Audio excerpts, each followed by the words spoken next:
hoping we started the recording. Ladies and gentlemen and ladies and gents, there are a couple of things I wanted to take the time to explain. This is going to be a two-part video. The first one is going to be about what's been going on so that all of you have an idea of what's been happening. Some people have been understanding the arbitration. They've been doing their research. They've been finding out that the Supreme Court in Henry Schein Incorporated versus Archer and White Sales decided January 8, 2019, 11 months ago. No, excuse me. Yeah, 11 months ago. Almost this to this day. When the Supreme Court made that decision, they were confirming what had already been law. And that was the United States Congress enacted the Arbitration Act, and the president at the time in 1925 signed the act into law. The only way that act can be removed from law is a very stringent process. The Supreme Court could not overrule the two-thirds majority. So in 1995, in a case, and this is the site that many of you can go and look it up, First Options of Chicago Incorporated versus Kaplan, K as in Kevin, Aplan, Kaplan. That is 514 US 938 to and 944. That is your case site.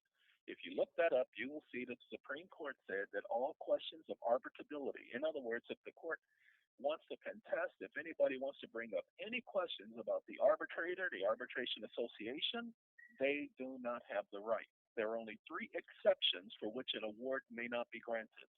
That is, if they can prove that there was fraud. And they must prove it. There are four elements to fraud. They must prove all four elements before they can accuse someone of frauding or defrauding someone or fraud in the factum. They can't just say it. The second one is there must be an obvious miscalculation. And the third one is the arbitrator overstepped their bounds. There was misconduct on the part of the arbitrator. Those are the only three exceptions to confirming an arbitration award, to having an arbitration award vacated. Okay, that's the only exceptions. The Supreme Court in First Option said there are no other exceptions, and the court keeps trying to come up with other exceptions.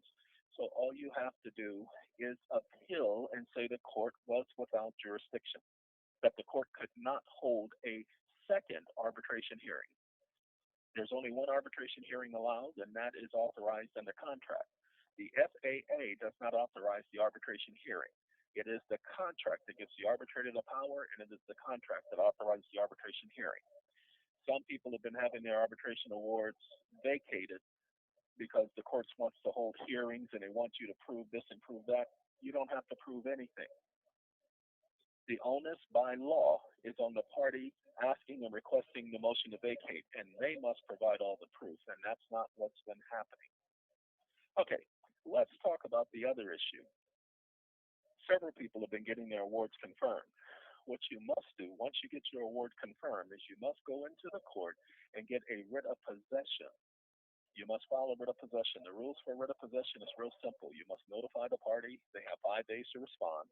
You end up getting the writ of possession issued by the clerk of the court in 5 days. Then you go and you seize the property of the other party. The address, you find where their corporate office is, you list that address there, and you go there with the marshals, and you literally seize everything in the building. Everything. Get yourself some rental space to store everything, and then you can go ahead and auction everything off, and you start out at 5 cents per item. Now, technically, you'll never get to that stage because they will cut a check. They will settle with you prior to that. Those of you who have had we're going to talk about the Q-Packs just shortly here. Those of you who had your incarceration contracts and your infant estate contracts, please understand the infant estate contract has an arbitration clause. It just does not give the arbitrator the authority or the right to declare someone as having attained the age of the majority.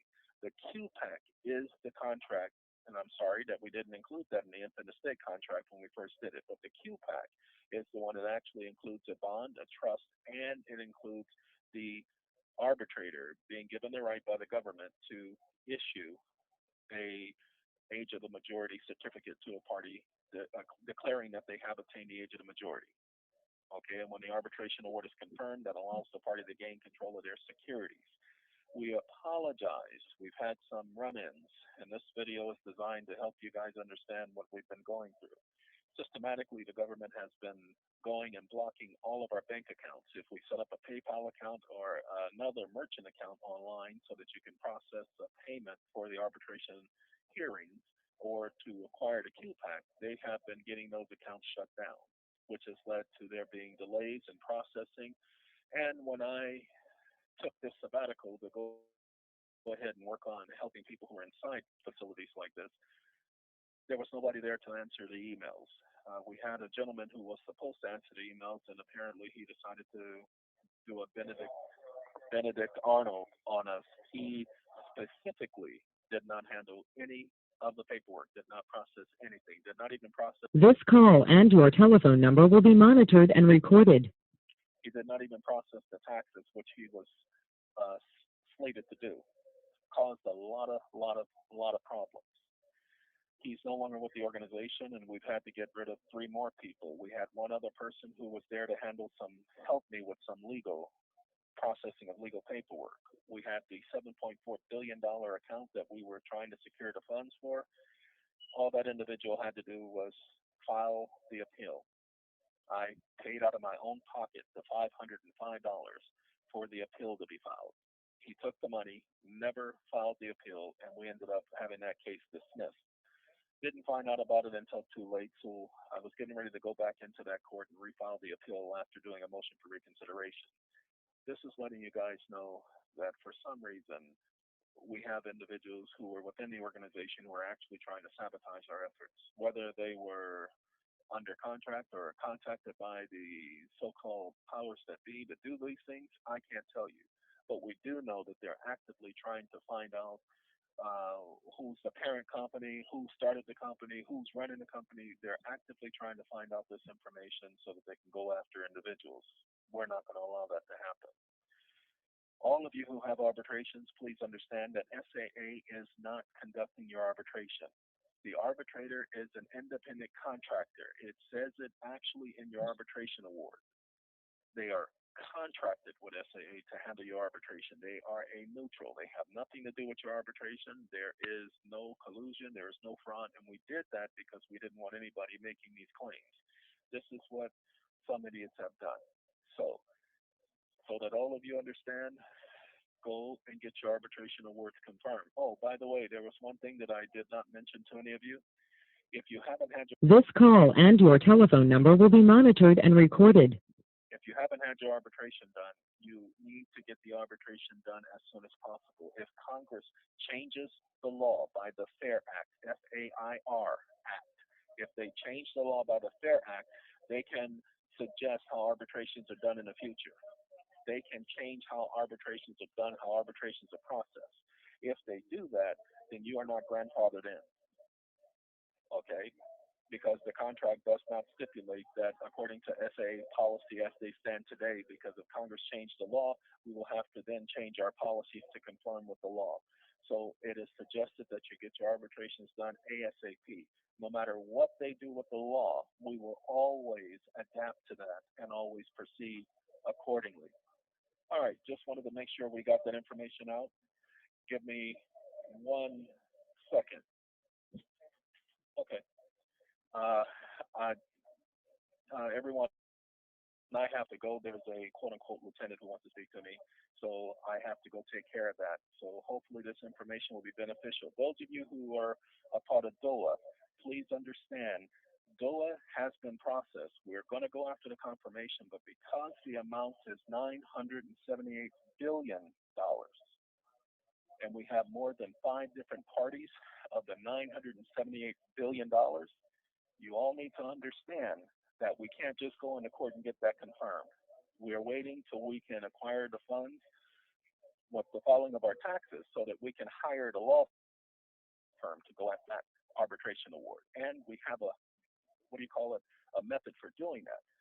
We cannot tell you that over the phone. We cannot tell you that over video. We cannot tell you that how we're going to do it by video because there are too many people trying to stop that. Please understand, either we get the monies through that or one of my arbitration awards that I have already gotten done and we're going to get confirmed, I will use that to make sure that every single person who is part of DOA who paid into that receive exactly what was promised. As I gave you all my word, if I give you my word, I will break my neck to keep it. DOA, none of you who are the part of the defrauded homeowners of America will be left out. I will not allow that. So this is me letting you know that I have not stopped with SAA, I have not stopped with SACOM, I have not stopped acting as a consultant with any of them. My job is to make sure that all of you receive exactly what was promised to the best of our ability to provide that. So it is our hope that you understand that if you get your arbitrations done now, changing of the law will not affect your arbitration at all. You will be grandfathered in. Those of you who have done your contracts, you did all right for doing that because your contracts are grandfathered in. Okay, that means the contracts are binding on the parties. If you've delayed in getting the arbitration done, I can't tell you whether or not Congress will change how the arbitrations are handed out because the act may or may not allow them to do that in the future. They'll have to deal with all the challenges and to it at that point. But just understand that we're doing the best we can to make sure that you have everything you need to proceed with getting your arbitration award confirmed. Okay? We'll be putting out some templates to help people. Also, those of you who have gotten your arbitration awards vacated, please, if you haven't done an appeal, you need to do a motion for reconsideration. You need to appeal on the grounds that the court lacked jurisdiction because the FAA did not give them the right to issue a vacating of award under the grounds for which they have done. The Supreme Court in first option and in Henry Shines says that there are only three exceptions to which the court may rely on. They cannot create new exceptions. Once you understand this simple stuff, and I would implore you to go over this video, listen to it again, go and get your awards issued by the arbitration association through its independent arbitrator, and then go after your confirmation. Several people, including a young lady who foreclosed on a bank, have been successful. You will be just as successful if you stand on your square and understand that You have 60 seconds remaining. these are what your rights are. The two of you, I will speak with you later, and I hope that we can get this out to the people so that they can know what's going on. I have to go, and so all of you take care. Have a good day, have a good night, have a good bye. Adios.